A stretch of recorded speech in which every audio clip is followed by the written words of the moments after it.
A você que acompanha a TVI em suas multiplataformas, pelo YouTube, pelo app, pela TVC, chegamos a mais um encontro do Naquela Mesa Entrevistas, programa que vai ao ar toda terça-feira às 21h30 e todo sábado às 18h30, sempre com uma personalidade da arte, da cultura, sempre conversando e debatendo sobre o imaginário de uma gente, dessa nossa gente grapiúna, dessa nossa gente baiana e brasileira, de gente que transcende fronteiras com seu talento, com as suas produções e dando contribuições para os afetos e sensibilidades do nosso povo. É por isso que nós nos dedicamos à cultura. E hoje, com imensa alegria, nós estamos recebendo um dos mais importantes poetas desse nosso país, escritor, jornalista, mestre e doutor, professor da Universidade Federal da Bahia, o grande Rui Pinheira Filho, a quem eu agradeço penhoradamente por ter aceito o nosso convite, por tirar um pouco do seu tempo para conversar conosco sobre sua vida e sua vasta obra. Professor Rui, seja bem-vindo. Muito obrigado por estar aqui conosco e esperamos que esses 30 minutos tão escassos para falar de tão vasta obra sejam para o nosso telespectador ocasião de bastante aprendizado.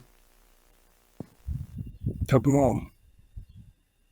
Nós temos uma pergunta só que é comum a quase 200 entrevistados que passaram aqui pelos nossos programas da TVI, que é assim, para me ajudar a apresentar. O senhor que é um poeta premiado nacional e internacionalmente, com todos os prêmios praticamente que são possíveis a um escritor, já passam pelas suas estantes, reconhecendo o seu trabalho, o seu talento. Então me ajude, quem é Rui Pinheira Filho, ele por ele? Bom, quando eu ganhei o Prêmio Nacional de Poesia Cruz de Souza, minha fala começou assim: eu sou um menino do interior da Bahia. É isso que eu sou realmente, um menino do interior da Bahia que depois, já para fazer o curso clássico no Colégio Central da Bahia, eu fui para Salvador. E é só isso, e sempre a vida inteira ligado à literatura, ao ensino, ao jornalismo, tá? Então, fiz de tudo nisso, porque sempre quis fazer essas coisas na minha vida. O objetivo da minha vida sempre foi esse. Os livros do senhor que eu mais gosto, está aqui na minha mão, nós vamos falar sobre ele, Sob o Céu de Samarcanda. Nele o senhor começa com a canção do efêmero, com passarinho e brisa. E me perdoe, eu vou declamar aqui, eu não quero jamais me arvorar, dizer que declamaria a altura, mas diz assim: é tudo mesmo bem pouco, pois só há pouco me vi chegando aqui e encontrando o que nunca compreendi. Tanto que, perplexo, tanto duvidei de estar aqui. E nunca acreditaria se não fosse um passarinho afirmando: bem te vi. Ainda escuto o seu trinado garantindo-me o existir. Mas precária garantia, como aprendi com a brisa de que se compõe o dia, se o tempo passar um pouco, nada mais que um pouco, logo não estarei mais aqui. E aí, esse poema conversa com a sua apresentação de um menino do interior da Bahia e conversa também com o que diziam Manuel de Barros e Mário Quintana, de que a matéria da poesia deles emerge da miudeza e da insignificância. Eu queria saber de onde vem a matéria da sua poesia. Olha, a matéria da minha poesia vem de tudo, principalmente da memória, das emoções e outros projetos que eu possa ter num determinado momento. Então é isso, é o cotidiano e é o que eu vivi e até o que eu ainda pretendo viver mais um pouco. Tudo faz parte. A poesia é feita disso, desse autoconhecimento e dessa expressão artística daquilo que nós pensamos e nós sentimos. Desde a sua recepção, um comentário elogioso de Drummond no campo da poesia até os dias de hoje. E conta pra gente essa história, quando ele fala a respeito dessa poesia de sutil expressão, lá nos idos dos anos 70, quando recebe o senhor seu primeiro livro.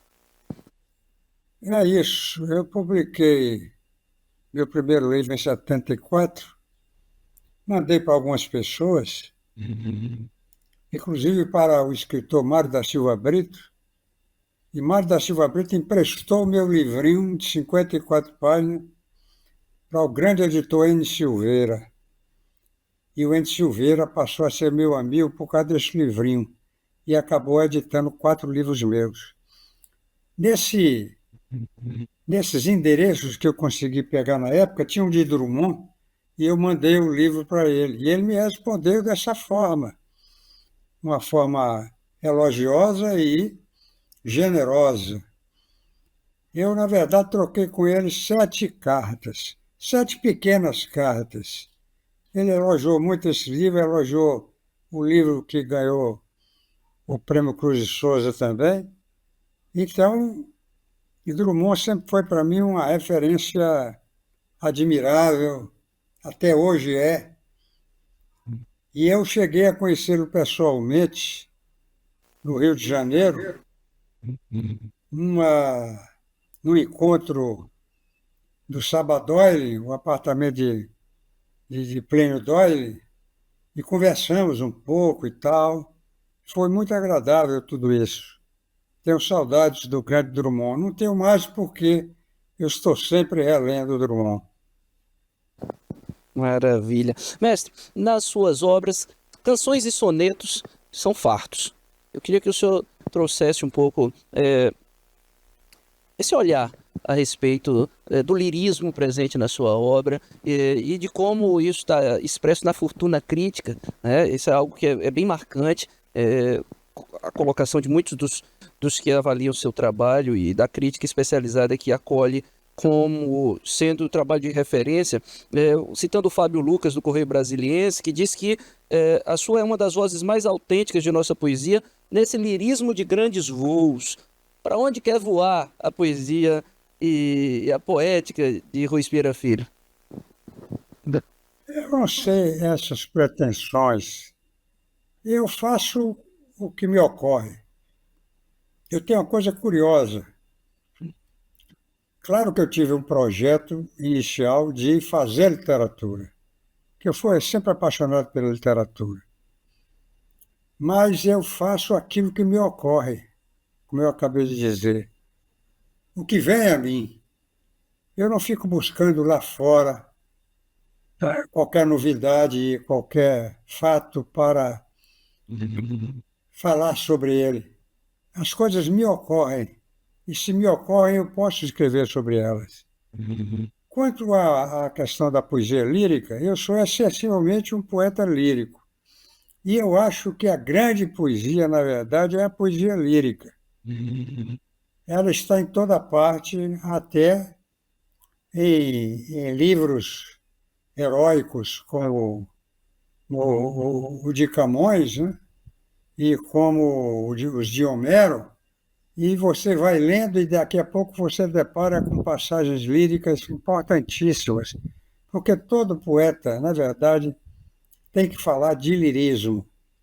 O resto, se quer fazer uma poesia meramente intelectual, para, sei lá, inventar novidade, isso não me interessa. Ou me ocorre, ou vem a mim, ou então nada acontece. Vamos falar sobre as crônicas. O senhor é um exímio cronista e remonta aos anos 60, aqui em Uma Alegria na Família. O senhor conta essa história e volta ao ofício da crônica, contando um pouco desde menino, né, quando foi chamado por um amigo do seu pai para o jornal, para projetos, e aí em 2016 apresenta esse conjunto de crônicas lá da Pindorama, um apanhado geral. Vamos falar da expressão o Spira Filho cronista, lembrando que nós temos um público que já acompanha a sua obra, mas por transitarmos também nas novas plataformas, temos uma turma que passa a se aproximar a partir de agora. Então, é esse trânsito em conversar sobre os aspectos mais densos da sua obra, mas também uma espécie de apresentação para a gente transitar entre esses dois universos. Quem me convidou para a crônica do jornal foi o jornalista Quintino de Carvalho, que em 1968, mais ou menos, estava fazendo a Tribuna da Bahia. Ele leu um poema meu na escola de teatro, um poema que estava num cartaz, era uma exposição de poemas cartazes, gostou muito. Conhecia meu pai de nome, que era o chefe dos advogados do Baneb, meu pai, e procurou ele no Baneb, se apresentou, perguntou se eu era parente de meu pai. Meu pai disse assim: é meu filho. Aí ele falou essa história de que ele tinha gostado, que estava fazendo um jornal, precisava de gente nova, naquele tempo eu era novo, e então deixou o endereço do escritório dele para meu pai. Meu pai levou para mim lá em casa, na casa dele. E daí, no dia seguinte, eu fui a esse escritório e começamos a conversar. Falamos muito de muita coisa, inclusive muito de literatura, e muito particularmente de literatura brasileira. E lá para as tantas, 2 ou 3 dias depois, ou 4 dias, ou 5, não sei quantos, a gente sempre conversando, ele virou para mim e disse assim: eu estou precisando de um cronista para o jornal. Você não queria experimentar? Eu nunca tinha escrito crônica nenhuma. Eu tinha escrito uns poemas que eu estava começando a fazer e tal, tentativa de fazer uns contos e tal, mas crônica realmente não, porque a crônica é uma coisa que você escreve para ser publicada em jornal. Você não escreve crônica para botar na gaveta. Aí eu disse a ele que nunca tinha escrito uma crônica. Ele deu risada e disse assim: vá para casa, desove 2 crônicas e me traga amanhã. Eu fiquei espantado. Aí fui, sem saber o que eu ia fazer, né? E comecei logo na máquina de escrever, vendo o que eu podia tirar dali. Escrevi no primeiro dia e no segundo dia. E nesse segundo dia eu voltei lá e levei os 2 textos para ele. Ele leu, deu uma risadinha de um, o outro ele leu com seriedade, olhou para mim assim e disse assim: o emprego é seu. De repente eu estava empregado. É conhecer o talento. A você que nos acompanha, que chegou agora e sintonizou a TVI nas multiplataformas, eu estou conversando hoje com um dos mais importantes escritores do nosso país, o poeta, cronista, jornalista e professor da Universidade Federal da Bahia, o professor Rui Pinheira Filho, membro da Academia de Letras da Bahia, essa grande referência nas múltiplas modalidades da literatura às quais ele se dedica. Nós já falamos um pouco sobre a dimensão poética do trabalho de Rui, nós estamos falando agora do cronista, contando e rememorando a história que remonta aos anos 60, quando ele inicia essa trajetória, até chegar a alguns dos seus livros mais recentes. Uma Alegria na Família, um conjunto de crônicas, Os Milagres de Madame Jurema. Agora nós vamos mostrar para vocês algumas imagens que refletem a premiação, né, que o professor Rui recebe ao longo da sua trajetória. Cada uma dessas imagens, aí nós vamos dividir a tela com o nosso convidado. Eu vou pedir que o professor comente para a gente. Esse foi o Prêmio Nacional de Poesia Cruz e Souza, que eu recebi em 1981. Foi o maior prêmio já dado no Brasil. Era um prêmio para livros inéditos, portanto, inscritos com nomes falsos. E por isso que eu ganhei o prêmio, porque se eu botasse meu nome na capa, eu não ganhava, porque foram 2.300 concorrentes, gente, inclusive, importante do Brasil, e eu não tinha importância nenhuma naquele tempo. Então, eu estou recebendo esse prêmio aí na mão de um acadêmico da Academia Brasileira de Letras, né? E ali ao lado está um grande romancista da Bahia, batendo palmas, o Herberto Salles, também da Academia Brasileira de Letras, e foi para mim uma felicidade muito grande ter ganho esse prêmio. E para nós também temos a oportunidade de conviver com alguém que foi capaz de produzir obra tão vasta. Mais uma, gente, mais uma para vocês perceberem a envergadura da obra de Rui Pinheira Filho.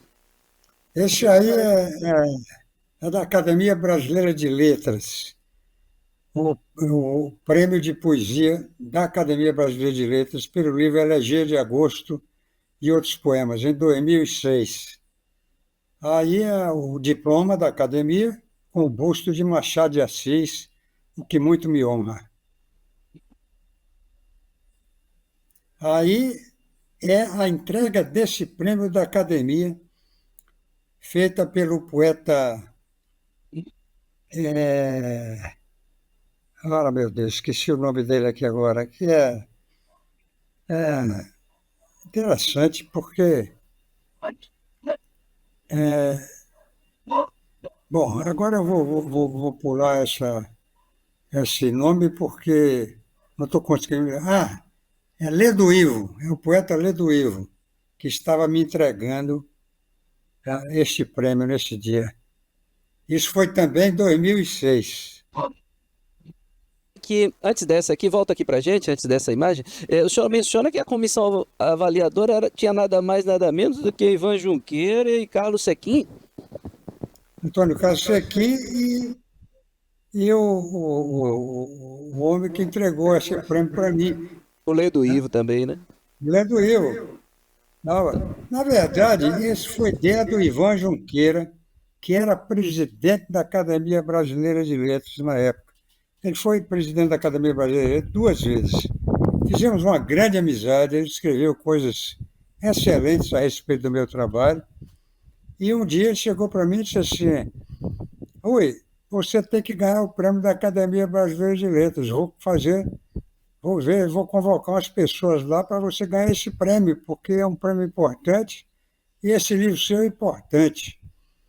E ele saiu à frente, convidou os outros que concordaram e eu acabei ganhando esse prêmio que, como eu disse, muito me honra.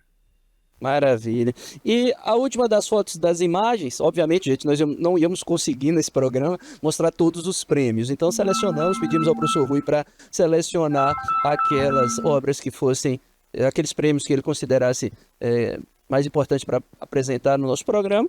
Mas em outras oportunidades, conversando novamente com ele, traremos outras imagens de outras premiações. Vamos pôr mais uma na tela, essa última foto de premiação.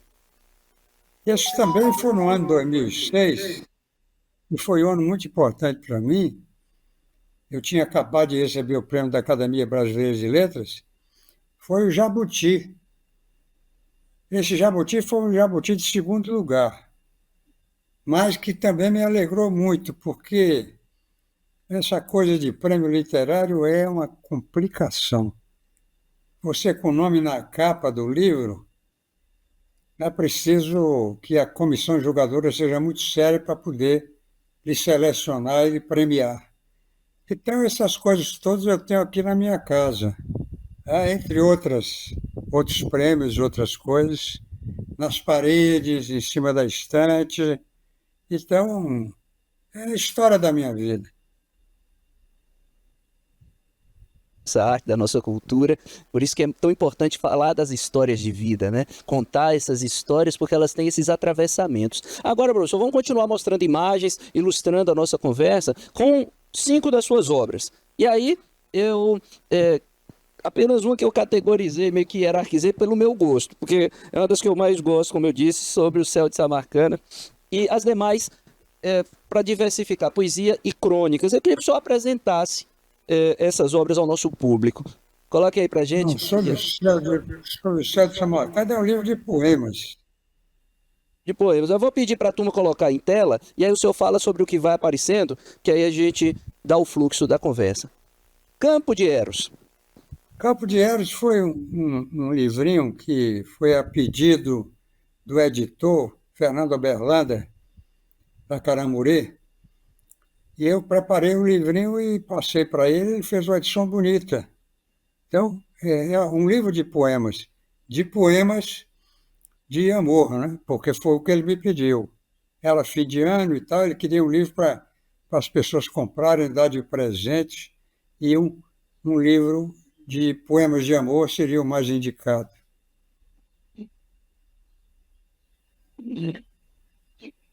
De Dois Joelhos.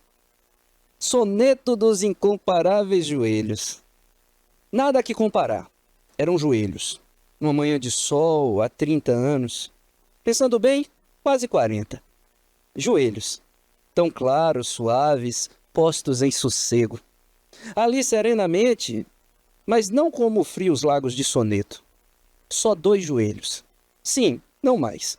Observei de modo oblíquo. A sorrelfa, talvez, com um lábio subreptício, digamos. Joelhos, como seios, Melhor não acolher o símile que súbito se oferta, muito embora me sejam caras sempre essas colinas. Só eles, tensos, unânimes, solares, ardendo, sem lugar, sem tempo, em mim. O homem que fala assim de dois joelhos é um gênio, minha gente. O soneto sobre os joelhos, esses joelhos, os joelhos de uma colega minha do curso de ginásio, Jequié, né? Porque eu fui apaixonado, vamos botar o nome dela aqui não, porque temos que ser discretos. Fui apaixonado por ela e, de certa forma, sou apaixonado até hoje, embora a gente nunca tenha namorado. Andou para aquelas bandas com Ali Salomão? O Ali, eu fui colega de ginásio e o Ali. E a gente tinha uma relação razoável. Mas o Ali não era propriamente o meu grupo de amigos. Ele tinha os amigos dele, outras pessoas, né? Então, é, embora a gente tenha feito parte da mesma geração, ele era, me parece que 1 ou 2 anos mais novo do que eu, mas não fomos propriamente muito ligados, não. Ele tinha os outros interesses que não necessariamente eu tinha. Livro. Diga Agora aí, sim. aí é sobre o céu de Samarcanda. Esse foi um livro que eu publiquei lá pela Bertrand Brasil, em convênio com a Fundação Biblioteca Nacional.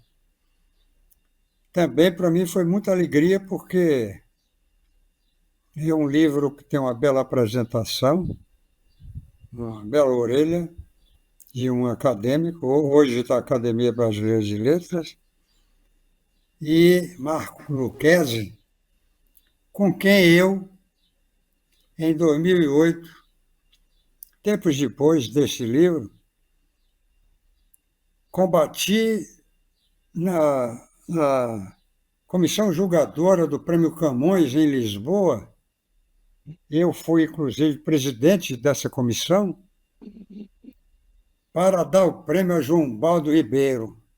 E depois de uma longa tarde de debates, nós conseguimos dar o prêmio a João Baldo Ribeiro, o que me alegrou por muitos motivos, pelo grande talento dele e porque nós fomos muito bons amigos. Tenho saudades de João Baldo Ribeiro. Que maravilha. Mestre, né, na quarta capa dessa obra, dois depoimentos que eu queria frisar. De Antônio Carlos de Brito, o Cacaso, da Leia Livros. Luiz Pinheiro é poeta de reminiscências e utopias, de grande poder evocativo e impregnação local. Sua poesia é hoje uma referência importante na renovação que se processa no lirismo brasileiro. E do Carlos Willer, do Retrato do Brasil, trata-se de uma obra que deveria figurar como referência obrigatória ao falar do que há de melhor na poesia contemporânea brasileira. Essas são parte da fortuna crítica Eu de Luiz tive, Pinheiro. eu tive bons críticos. Tive bons críticos e continuo tendo bons críticos. O meu crítico atual mais importante, que entendeu bem a minha poesia, é o também poeta e romancista e contista da maior categoria, que é o Miguel Sanches Neto, do Paraná.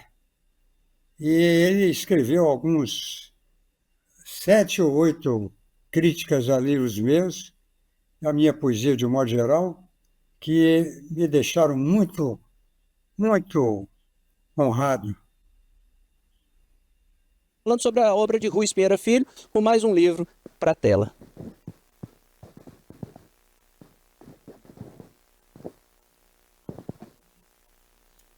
Aí nós Este é um temos... livro da Patuá, Milênios e Outros Poemas. É um livro da Patuá. Eu publiquei 6 livros na Patuá durante 5 anos.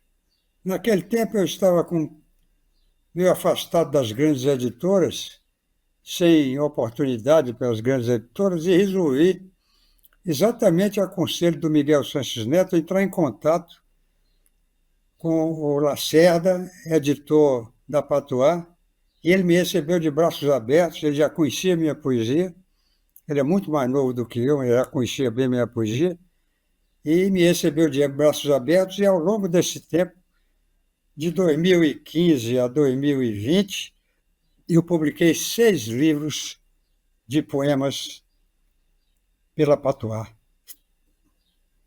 E agora vamos chegar nas crônicas. Eu queria que o senhor apresentasse esses 2 livros de crônicas pela Caramuru. Coloque o primeiro aí, gente. Os Milagres de Madame Jurema. Esse livro é um livro apanhado, na verdade, do meu primeiro livro, que foi de 1975, que é Sob o Último Sol de Fevereiro, editado pela Civilização Brasileira. Foi o primeiro livro meu que a Civilização Brasileira publicou. E isso é uma reedição, na verdade. Eu peguei as crônicas daquele livro, fiz uma seleção e coloquei esse título, Os Milagres de Madame Jurema, e publiquei pela Caramuru. Alegria na Família e Outras Crônicas. Vamos ver aqui a capa.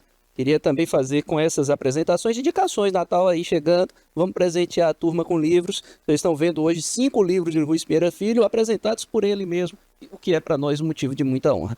Coloque aí para gente. Esse é um livro que saiu também pela Caramuru,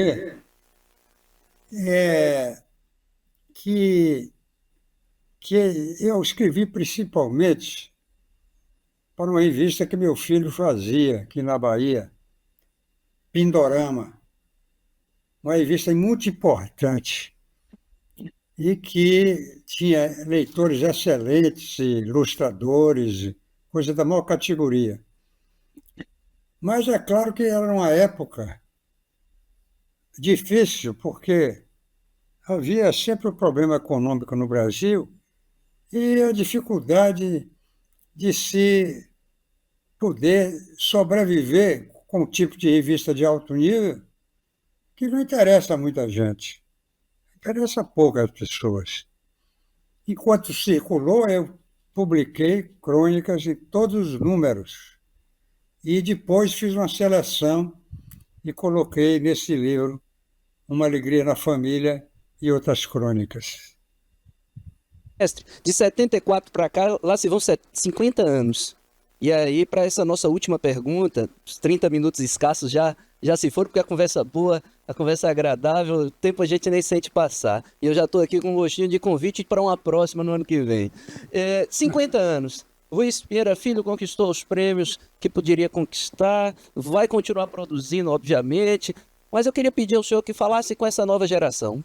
Professor de tantas décadas, formador de pessoas especializadas na área da literatura, mas que falasse para essa juventude que está conhecendo o seu trabalho agora e do alto desses 50 anos, o que você diz para todos nós?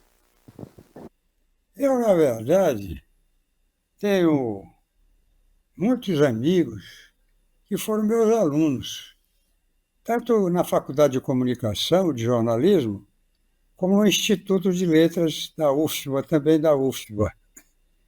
Então, tem gente nova que realmente conhece o meu trabalho. E tem gente nova que escreve também. Está fazendo a carreira. Cada um faz a sua carreira. A minha já é muito longa. Eu comecei em 1974. Então, faço um cálculo para você ver. Nós estamos praticamente o quê? 50 anos de carreira. O que não é brincadeira. E os mais novos estão fazendo a literatura deles.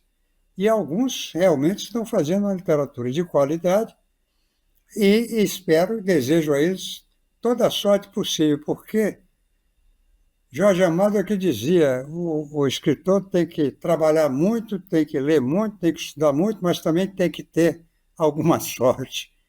E eu acho que eu tive essa alguma sorte ao longo da minha vida. Beleza.